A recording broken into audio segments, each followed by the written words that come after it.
যে জিনিসটা আমি নিয়ম মেনটেন করলে আমি ভালো থাকতে পারবো। এখানে আমি ওষুধ খাবো কোন দুঃখে? আর ওষুধ খেলে তো আমি প্রতিনিয়ত ওষুধের পাওয়ারই বাড়াচ্ছি, আমি তো ভালো হচ্ছি না। এটা কি চিকিৎসা ব্যবস্থা হলো? যে আমি আজকেও কিন্তু ডাক্তারের সিরিয়াল নিলাম, একটা টাকাও আমার নেয় নাই। আপনারা চাইলে আমি রিসিপ্টটা দেখাইতে পারি যে একটা টাকাও কিন্তু আমার নেয় নাই। এই ডাক্তারের সিরিয়াল নিছি, হাসরাত ইসলাম, একটা টাকাও নেয় নাই। দেন হচ্ছে সুন্দর করে আমার সাথে কথা বলছে। একবার না, আমি যখন ভুলে গেছি পরে আবার ঢুকলাম, একেবারে মানে কেমন যেন আমি ওনার ভাই, এভাবে আমার সাথে কথা বলছে। কোন খাবারে প্রোটিন আছে, কোন খাবারে আমিষ আছে, কোন খাবারে শর্করা আছে, এই ধরনের বই আমাদেরকে দেয়। এবং আমি আমি একজন যদি সুস্থ মানুষও যাকে লাইফস্টাইল ফলো করতে চাই, যার কোনো পরীক্ষার দরকার নাই, সেও এসে এখানে যাকে লাইফস্টাইলের ডাক্তারদের কাছে ফ্রিতে পরামর্শ নিতে পারবে। এই জিনিসটা এখানে না আসলে কেউ বুঝবে না। যাকে লাইফস্টাইল ফলো করার পরে আলহামদুলিল্লাহ এখন পৃথিবীর সব কিছু যেন আনন্দ আনন্দ মনে হয়। আসসালামু আলাইকুম রহমতুল্লাহ। আমার নাম মোহাম্মদ আবু দাউদ। আমি একজন ছাত্র, ঢাকা এই বকশীবাজার আলিয়া মাদ্রাসায় পড়ি। আমার বাড়ি কক্সবাজার জেলার মহেশখালী থানার খালার মরসরা ইউনিয়নে আমার গ্রাম। আমি সেই ছোটোকাল থেকে আমার আম্মুর মুখ থেকে শুনছি যে আমার নাকি গ্যাস্ট্রিকের সমস্যা ছিল। আমি আমাকে 2-3 বছর বয়স থেকেই গ্যাস্ট্রিক জনিত সমস্যার কারণে ডাক্তারের কাছে নিয়ে যাওয়া হতো। ডাক্তাররা আমাকে ওই সময় থেকে গ্যাস্ট্রিকের যে সিরাপ ছিল এগুলো দিত। দেন হচ্ছে আমি যখন বড় হই, যখন 7-8 বছর বয়স, যখন হালকা পাতলা পড়তে পারি, তখন আমার আম্মু এই যে ওষুধগুলো আনতো আমি এগুলো হালকা হালকা পরে দেখতাম। তার মধ্যে একটা ওষুধ ছিল নিউসেপটিন আর, এটা আমার ফার্স্ট ট্যাবলেট। এর আগে আমি সিরাপ সেবন করতাম। দেন হচ্ছে আস্তে আস্তে যখন বড় হই, এবং গ্যাস্ট্রিকের সমস্যাটা আমার খুব বেশি প্রকোপ ধারণ করে। এরপরে আমি নিজে ডাক্তারের কাছে যেতাম। যখন আমার 10-8 বছর বয়স, আমার আম্মু বলতো যে তুমি ওনার কাছে যাও, যে তোমার এই সমস্যা বলো। আর আমাকে গ্যাস্ট্রিকের ওষুধ দিত, সিরাপ দিত, খেতাম, খাইলে ভালো লাগতো। এরপরে আলহামদুলিল্লাহ তারপরে বড় হয়েছি। বড় হওয়ার পরে আর আমার খাবার স্টাইলটা ছিল, আমার দৈনন্দিন লাইফ স্টাইল ছিল পেঁয়াজু, আলুর চপ, বেগুনি, দেন হচ্ছে এ জাতীয় যেগুলো আছে, ছোলা বুট, এগুলো সবসময় খেতাম। এরপর আমি যখন মেট্রিক পরীক্ষা দিই, তখন আমি ঢাকাতে একটা তামিরুল মিল্লাত মাদ্রাসায় আলিম পড়ার জন্য আসি, যেটাকে এসএসসি বলে আর কি। ওখানে বন্ধুদের সাথে এসে 19 সালে আমি নতুন খাবারের সাথে পরিচিত হই। সেটা হচ্ছে পিৎজা, বার্গার, তেহারি, এরপর হচ্ছে আপনার এ জাতীয় যেগুলো আছে এগুলোর সাথে পরিচিতি হয় আমরা। ওই সময় কিন্তু আমি একেবারে ভালো মানের গ্যাস্ট্রিকের রোগী হয়ে গেছি। এক সময় শুধু গ্যাস্ট্রিকের জন্য 2-3টা ওষুধ আমার সেবন করা লাগতো। যেমন মাক্স 40, মানে তারপর হচ্ছে আপনার পেন্টুনিক্স, সাথে সিরাপ তো থাকতোই। এরপর আপনার ওটা খেতে খেতে আমি অতিষ্ঠ হয়ে পড়ি। তারপরে হোমিও ডাক্তারের কাছে শরণাপন্ন হই। হোমিও ডাক্তার আমাকে প্রথমে এমন ট্রিটমেন্ট দিছে, 1 মাস খাওয়ার পরে মনে হয়েছে যেন জান্নাতে যেমন মানুষ ভালো থাকে আমি ওইরকমই ভালো আছি। 1 মাস খেলাম, 2 মাস খেলাম, 3 মাস। উনি আমাকে 3 মাসের সময় দিয়েছিল। আমি 3 মাস সেবন করার পরে দেখি উনি ওষুধের পাওয়ার বাড়ানো শুরু করছে। ওনার কাছে আমি 1 বছর ওষুধ খাইছি। এরপরে দেখি উনি আমাকে ফাইনালি বলছে যে যতদিন বেঁচে আছেন ততদিন কোনো না কোনো ওষুধ সেবন করে আপনাকে সুস্থ থাকতে হবে। তো আমিও ডিপ্রেস হয়ে গেলাম যে মানুষ কি এভাবে বাঁচতে পারে। তারপরে আমি তো কোনোদিন ডাক্তার জাহাঙ্গীর কবির স্যারের নাম আমি শুনি নাই। একজন মৌলানা মুফতি কাজী ইব্রাহিম বলে, উনি একবার কোনো না কোনো একটা ওয়াজ মাহফিলে ওনার নামটা বলছিল যে আপনাদেরকে প্রতিনিয়ত বোঝাচ্ছে ডাক্তার জাহাঙ্গীর কবির, আপনারা ওনার লাইফস্টাইল ফলো করে, জাস্ট এটুক শোনা। এরপরে কাকতালীয়ভাবে আমি স্যারের একটা ভিডিও দেখি। আমার খুব বেশি ইচ্ছা ছিল না, কারণ স্যার সম্ভবত কোনো একটা ট্যুরে গিয়েছিল। ওই ট্যুরে গিয়ে স্যার বলতেছে, মানে একটা জ্বলন্ত ব্রিজের মধ্যে উনি গ্যাস্ট্রিক জনিত সমস্যা নিয়ে বিভিন্ন কথা বলতেছে, যে তোমাদের গ্যাস্ট্রিক হতে হতে ওষুধ খেতে খেতে এরকম হয়ে যায়। তখন আমার খটকা লাগছে, বিষয়টা তো আমার সাথে মিলে। পরে ওখানে দেখলাম স্যার প্রায় আধা ঘন্টার একটা লেকচার দিছে। লেকচারের মধ্যে স্যার বলছে আমরা যে গ্যাস্ট্রিকের ওষুধ খাই, তখন আমি এরপরে আবার হোমিও থেকে অ্যালোপ্যাথিকের মধ্যে চলে আসার পরে স্যারে আমাকে বলছে যে স্যারের কথাটা আমি শুনলাম। শোনার পরে দেখলাম স্যার প্রথমে বলছে তুমি যে গ্যাস্ট্রিকের ওষুধটা তোমার হাতে আছে, এটা তোমাকে ছেড়ে দিতে হবে, এটা তোমার হজম শক্তি নষ্ট করে ফেলতেছে। এরপরে করণীয় কি? এরপরে করণীয় দিয়েছে স্যার আমাকে, যেহেতু আমার সমস্যাগুলো স্যার যেভাবে বলছে যে খাওয়ার পরও দুর্বল হয়ে থাকে, এরপরে শুয়ে থাকতে ইচ্ছে করে, তারপরে কোনো কিছু ভালো লাগে না, শক্তি পায় না, স্যার যে কথাগুলো বলছে দেখি সব কিছু আমার সাথে মিলে। এবং স্যার ওই বিষয়টার নাম দিয়েছিল আইবিএস। আইবিএস বলার পরে উনি আবার শেষে এসে সলিউশন দেয়। সলিউশনটা দিচ্ছি যে আপনার হাতে যে গ্যাস্ট্রিকের ওষুধ আছে ওটা ফেলে দিতে হবে।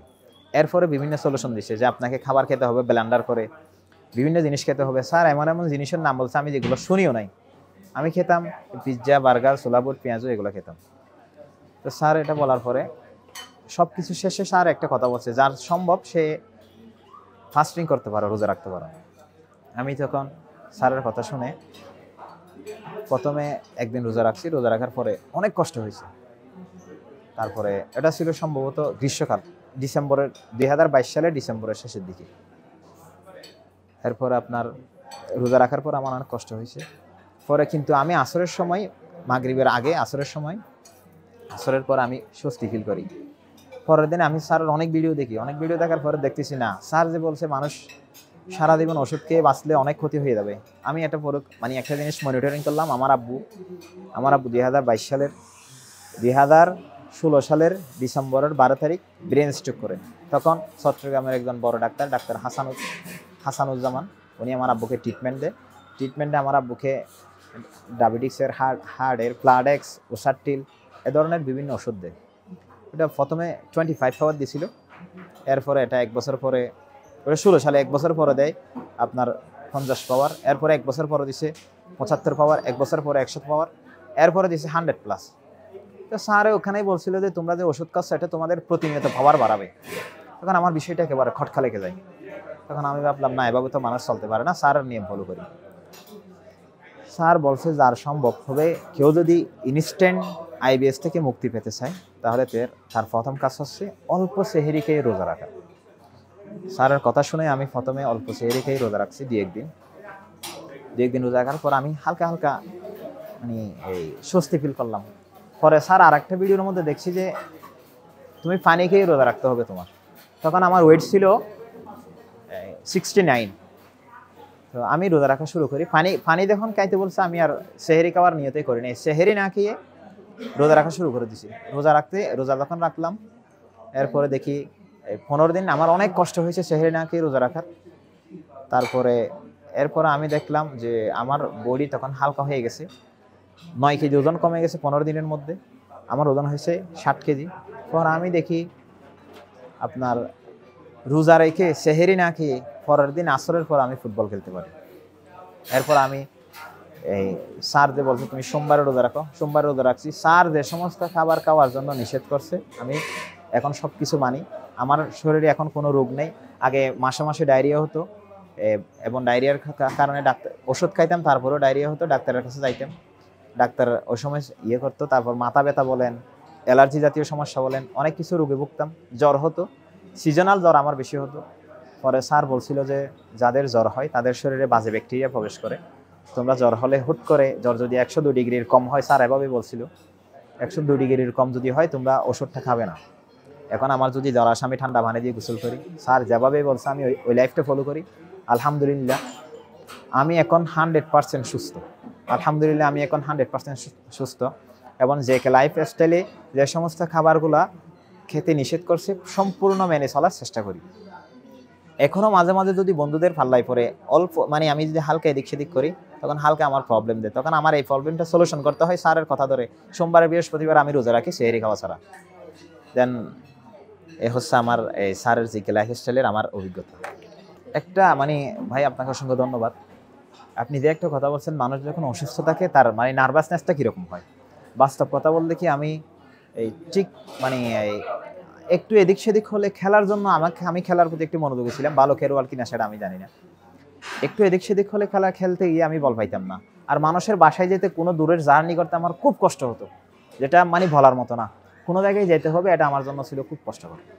মানে একেবারে মনে হয় যেন আমাকে বিষ খাইতে বলছে, কোনো জায়গায় যেতে হবে। আমি কক্সবাজার থেকে আমি ঢাকাতে যখন পড়ালেখা করি, কোনো রকম একটা এসি গাড়িতে উঠে কোনো রকম চলে আসতে পারলে আমি শান্তি ছিলাম। জার্নি আমার ভালো লাগতো না। যে লাইফস্টাইল ফলো করার পরে আলহামদুলিল্লাহ এখন পৃথিবীর সব কিছু যেন আনন্দ মনে হয়। হ্যাঁ, আরেকটা কথা আমি আপনাকে বলি ভাই, এখানে বিষয়টা হচ্ছে আমি যখন যে লাইফস্টাইল সম্পূর্ণ ফলো করি তখন আমার 12 কেজি ওজন কমে। 12 কেজি ওজন কমার পরে আপনারা সবাই জানেন যে মানুষকে মোটা হলে এক্সটার্নালভাবে মানুষকে সুন্দর দেখায়।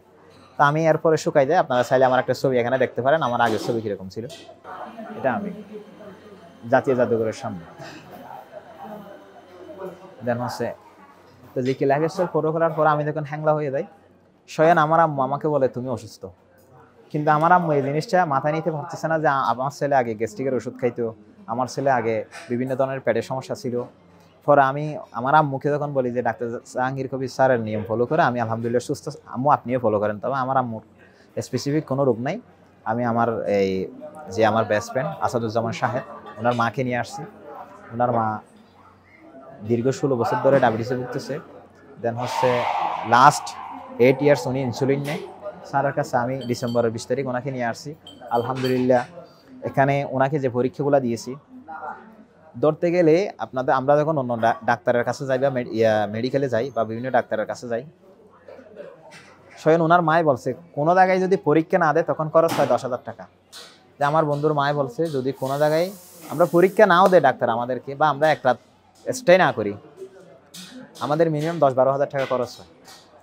যদি পরীক্ষা দেয় তাহলে তো 20-30 হাজার টাকা যায়। আর আপনাদের এখানে যে সিম্পল পরীক্ষাগুলো দিছে এগুলা শুধু মানে রোগীর জন্য না, প্রত্যেকটা মানুষের এই জিনিস সম্পর্কে জানা থাকাটা দরকার। তো জেকে লাইফস্টাইল ফলো করার আগে আপনারা যে একটা কথা বলছিলেন যে আমি কোথাও গেলে এই নার্ভাসনেস করতাম কিনা, অবশ্যই করতাম। দেন আপনাদের যদি কিছু জিজ্ঞেস করা থাকে বলেন। এরপর হচ্ছে আপনাদের খাবার। আর আপনাদের খাবার আমি খুব বেশি খাইনি। জিকে লাইফস্টাইলে কিন্তু অর্গানিক খাবার এখানেও আছে, আবার বাড়িতেও আছে। যেমন বলতো স্যার বলে দেশি মুরগির ডিম খান, দেশি মুরগি খান, এই আপনি লাল চালের ভাত খান, সরিষার তেল খান।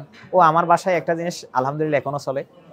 আমাদের ফ্যামিলি মেম্বার হচ্ছে আমার আম্মুর থেকে জন্ম নিয়েছে 12 জন, 11 জন, 11 জনের থেকে 3 জন মারা গেছে, আমরা 8 জন আছি। আমার 4 ভাবি আছে। কোনো ফ্যামিলিতে এখন সরিষার তেল সোয়াবিন অয়েল খাই না, এখন সরিষার তেলই খায় সবাই স্যারের মানে অনুসারী, ধরতে গেলে স্যারের ফলোয়ার। দেন হচ্ছে আমি সোয়াবিন স্যার যেগুলো বলছে, যেগুলো এখান থেকে কিনে খেতে বলে আমি এখান থেকে কম খাইছি, কিন্তু স্যার যেগুলো বাহিরে পাওয়া যায় সবজি খেতে বলে, ভাত খাওয়ার জন্য সাদা চালের ভাত খাইতে নিষেধ করে, এগুলো খুব কম পরিমাণে খায়। দেশি মুরগির ডিম খায়, হাঁসের ডিম খায়, দেশি হাঁস। এবং যখন গুছ কিনি তখন দেশি, আমি যেহেতু গ্রাম আছি, যখন গুছ কিনি ওটা কি দেশি গরু না আপনি এই বিশাল আকারের ফার্মের গরু, এটাও কিন্তু মেনটেন করে স্যারের নিয়ম মানে আমি চলার চেষ্টা করি। এবং আমার ফ্যামিলিতে সবাই এভাবে চলে, আলহামদুলিল্লাহ সবাই সুস্থ। সবচেয়ে মজার বিষয় হচ্ছে জেকে লাইফস্টাইল যদি কেউ মানতে চায় তার এখানে আসার কোনো দরকার নেই। জেকে লাইফস্টাইল আমি তো বললাম আমার এখানে, আমি যে একটা এতক্ষণ আপনাদেরকে বিবরণ দিলাম, আমি কি বলছি স্যার এখানে আমি ফার্স্ট আসছি না। জেকে লাইফস্টাইল যদি কেউ মানতে চায় সে বাসায় মানতে পারবে। সবচেয়ে বেস্ট সলিউশন হচ্ছে বাসায় মানা, এখানে আসতে হবে না। হ্যাঁ, তারপরেও যদি এই যেহেতু অনেক ক্ষেত্রে অনেক ডায়াবেটিসের রোগী যদি খুব সেন্সিটিভ হয়, খুব ডিফিকাল্ট হয়ে যায়, তখন স্যারের শরণাপন্ন হয়ে এখানে ডাক্তারের যে সাজেস্ট আছে এখানে বিনা খরচে, আমি যেহেতু রোগী নিয়ে আসছি, আমি আজকেও কিন্তু ডাক্তারের সিরিয়াল নিলাম, একটা টাকাও আমার নেয় নাই। আপনারা চাইলে আমি রিসিপ্টটা দেখাইতে পারি যে একটা টাকাও কিন্তু আমার নেয় নাই। তো এরপরে ডাক্তার দেখাইলাম, একটা প্রশ্ন করার ছিল, প্রশ্নটা করে গেলাম। আজকে আমি এই ডাক্তারের সিরিয়াল নিছি, হাসরাত ইসলাম, একটা টাকাও নেয় নাই। দেন হচ্ছে সুন্দর করে আমার সাথে কথা বলছে। একবার না আমি যখন ভুলে গেছি পরে আবার ঢুকলাম, একেবারে মানে কেমন যেন আমি ওনার ভাই, এভাবে আমার সাথে কথা বলছে। এখানে স্যারের কাছে আসলে আলহামদুলিল্লাহ কোনো ডাক্তারের ভিজিট লাগে না, পরামর্শ নেওয়ার জন্য কিছু লাগে না। এরা ফ্রিতে কোন খাবারে প্রোটিন আছে, কোন খাবারে আমিষ আছে, কোন খাবারে শর্করা আছে, এই ধরনের বই আমাদেরকে দেয়। এবং আমি একজন যদি সুস্থ মানুষও জেকে লাইফস্টাইল ফলো করতে চাই, যার কোনো পরীক্ষার দরকার নাই, সেও এসে এখানে জেকে লাইফস্টাইলের ডাক্তারদের কাছে ফ্রিতে পরামর্শ নিতে পারবে। এই জিনিসটা এখানে না আসলে কেউ বুঝবে না। জেকে লাইফস্টাইল আমি যদি এখানে কোনো একটা দিক না বলি, যদি সে ডায়াবেটিসের রোগী হয়, সে তো বাসায় স্বাভাবিক খাবার খায়, এক্ষেত্রে তার প্রথমে মানে বাসায় যেহেতু স্বাভাবিক খাবার খায়, তার মনে হতে পারে আমার একজনের খাবার তো 5-6 হাজার টাকা দিয়ে চলে। কিন্তু জেকে লাইফস্টাইল যখন সে মানবে, প্রথমে 1 মাস জেকে লাইফস্টাইলের খাবার সে এখান থেকে কিনুক বা বাহির থেকে কিনুক, স্যার তো বলতেছে না যে এখান থেকে কিনতে হবে। অথেন্টিক খাবার সে যেখান থেকে পাবে, বিদেশ থেকে পাবে, ওখান থেকে আনতে পারবে। কিন্তু কেউ যদি জেকে লাইফস্টাইল মানে বা সপরিবারও যদি মানে, জেকে লাইফস্টাইল সম্পূর্ণ মানার পরে কোনো পরিবারে যদি 1 লাখ টাকা খরচ হয়, ওটা 50-এর মধ্যে চলে আসবে। মানুষের প্রথম দিকে মানুষের মনে হতে পারে যে না আমার জেকে লাইফস্টাইল মানার পরে খরচটা বেশি হচ্ছে না। আপনার বডিটা জেকে লাইফস্টাইলের সাথে এই অ্যাডজাস্ট করার জন্য আপনার একটু ভিন্ন ধরনের খাবার খেতে হয়।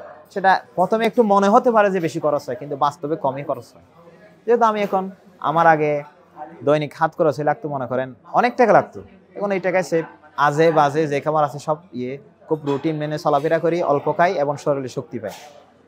আর সবাই আমাকে প্রশ্ন করে আমি হ্যাংলা হয়ে গেছি কি, আমি হ্যাংলা হয়ে গেছি আমার কি কোনো ডায়াবেটিস আছে কিনা।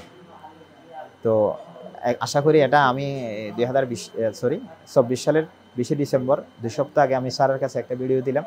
এটা দেখার পরে আমার আম্মুরাও জানতে পারছে যে আমি বাস্তবে আমি কোনো অসুস্থ না, যে কোনো কারণে আমি হ্যাংলা হয়েছি। এবং স্যার বলছে কেউ যদি এখন মাসেল বাড়াতে চায় তার 6টা ডিম খেতে হবে, জিমে যেতে হবে। আমি যদি জিমে যাওয়ার সুযোগ পাই অবশ্যই 6টা ডিম খেয়ে আমি জিমে যাবো। এখন আমি যতটুকু পরিশ্রম করি ততটুকু খাবার খাই, যত পরিশ্রম আমি করি না, খাবো কীভাবে, আমি পড়ালেখা করি, পড়ালেখাতে একটা মেন্টালি পরিশ্রম। স্যার বলছে তোমার রোদে যাইতে হবে, রোদে যাওয়ার চেষ্টা করি, অবশ্যই রোদে যাই। তারপর হচ্ছে ব্যায়াম করতে হবে, হালকা পাতলা ব্যায়াম করি, এটা তো আমার মাসেল আসবে না। আমার মাসেল আনতে হলে তো স্যার যেটা বলছে জিমে যাইতে হবে, জিমে তো আমি যাইও না, যাওয়ার সময় পাই না। যখনই আমি জিমে যাবো তখন স্যার যেভাবে বলছে সেভাবে খাওয়া দাওয়া করে আমি মাসেল বাড়াবো। আমি আপনাদের প্রোডাক্ট আগেও বলছি যে খুব বেশি একটা খাইনি, কিন্তু যে লাইফস্টাইলে যেগুলো বাসা থেকে খাইতে বলছে সেগুলো খাইছি। কিন্তু আপনাদের প্রোডাক্ট যেগুলো খাই কেমন যেন মনে হয় অল্প খেলে সারাদিন আমি শান্তি পাই। আর আপনাদের যে সার্ভিস, এটা তো ভাই বলে শেষ করা যাবে না। বাস্তব কথা হচ্ছে আপনাদের সার্ভিসের মানে বলে শেষ করা যাবে না, কেউ এখানে না আসলে সেটা বুঝবেও না। আর এখানে আমি তো আগেই বলছি যে ডাক্তাররা খুব অমায়িক, আমাদের সাথে খুব ভালোভাবে বিহেভ করে এবং ফ্রিতে চিকিৎসা দেয়। এর সাথে ভালো সার্ভিস আর কিছু হতে পারে? এক কথায় যদি বলি, ফ্রিতে চিকিৎসা দেয়, ফ্রিতে পরামর্শ দেয়, ফ্রিতে বই দেয়, এর থেকে তো ভালো সার্ভিস আর কিছু হতে পারে না। আমি একজন মাদ্রাসার ছাত্র, আমি ঢাকা বকশীবাজার আলিয়া মাদ্রাসায় করি। আমি কোরআনের ছাত্র হওয়ার চেষ্টা করি, এখনো ছাত্র হয়েছি কিনা আমি জানি না। ওখান থেকে রিসার্চ করে বা আমার একজন উস্তাদ আছে, উনি সবার সামনে আসতে চায় না, উনি খুব গোপনে কোরআন পড়ায়।